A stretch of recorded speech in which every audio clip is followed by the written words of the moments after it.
আজি অনুষ্ঠানটো? হয়, আজি আমি ৰাতিপুৱা ভাগৰ পৰাই DRCS কমিটিয়ে নগাঁও ডিষ্ট্ৰিক্টৰ কেইবাটাও উদ্যোগ প্ৰতিষ্ঠান আমি পৰিভ্ৰমণ কৰিলোঁ আমাৰ সতীৰ্থ বিধায়কসকলৰ লগতে। শেহতীয়াকৈ আমি নগাঁও মেডিকেল কলেজলৈ আহিলোঁ। মাননীয় বিধায়ক ডিপ্লু ৰঞ্জন শৰ্মাৰ লগতে অন্যান্য বিধায়কসকল ইয়াতে উপস্থিত আছে। আমি বিশেষভাৱে আহিছোঁ এই চিকিৎসালয়খনত কেনেধৰণৰ অভাৱ অভিযোগ আছে, আমি চৰকাৰ তৰফৰ পৰা আৰু কিবা কৰিবলগীয়া আছে নেকি, এইখিনি আচলতে অধ্যয়ন কৰিবৰ কাৰণে আহিছোঁ।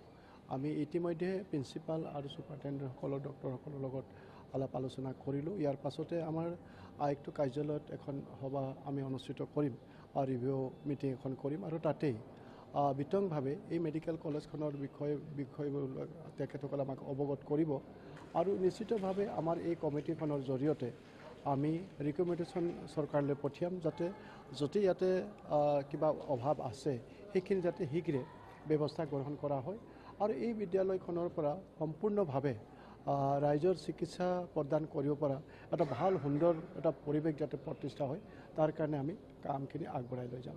বৰ্তমানলৈ কোনো অভিযোগ মানে সুস্থ হ'ব লাগে বা তেনেধৰণৰ পৰীক্ষা কৰিব লাগে পোৱা নাই? চাওক, ইয়াতে মেডিকেল কলেজখন নতুনকৈ আহিছে। দীৰ্ঘদিনীয়া নগাঁওবাসীৰ এটা আশা, এটা সপোন বাস্তৱিত হৈছে। গতিকে নিশ্চিতভাৱে একেকোবতে হয়তো বহুবিলাক ডক্টৰ ইয়াত অভাৱ আছে। ইতিমধ্যে আপোনালোকে জানে যে নতুনকৈ ডক্টৰৰ ইণ্টাৰভিউবিলাক হৈ আছে।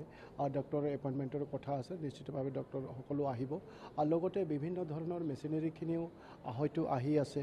ইয়াত চিটি স্কেনটো আছে না মই নাজানো, বা তেনেকৈ ধৰণৰ অন্যান্য ইয়াত ব্লাড বেংকটো কেনেকৈ হৈছে নাজানো। গতিকে এইবিলাকো যেনেধৰণেৰে হৈ উঠিব তেনেধৰণৰ চিকিৎসাবিলাকো সম্পূৰ্ণভাৱে হৈ উঠিব। যিকোনো বিষয় এটা নতুনকৈ আৰম্ভ হ'লে কিছু সময়টো লাগিব, কিন্তু আপোনালোকে দেখিছে মাননীয় মুখ্যমন্ত্ৰী ডাঙৰীয়াৰ সম্পূৰ্ণভাৱে আন্তৰিকতাৰে বিশেষভাৱে চিকিৎসা ক্ষেত্ৰখনত তেওঁ সফলভাৱে কাম কৰিবৰ কাৰণে সদায় চেষ্টা কৰিছে। সকলো ডক্টৰ নাৰ্ছক তেওঁ নিৰ্দেশ দিছে যাতে সকলোকে খুব মৰম চেনেহেৰে চিকিৎসা প্ৰদান কৰা হয়। অসমত প্ৰায়বিলাক মেডিকেল কলেজতে তেনেধৰণৰ নিৰ্দেশ জাৰি কৰা হৈছে। কোনো ৰোগীয়ে যাতে হতাশত ভুগিবলগীয়া নহয় কোনোবা এখন চিকিৎসালয়ত আহি।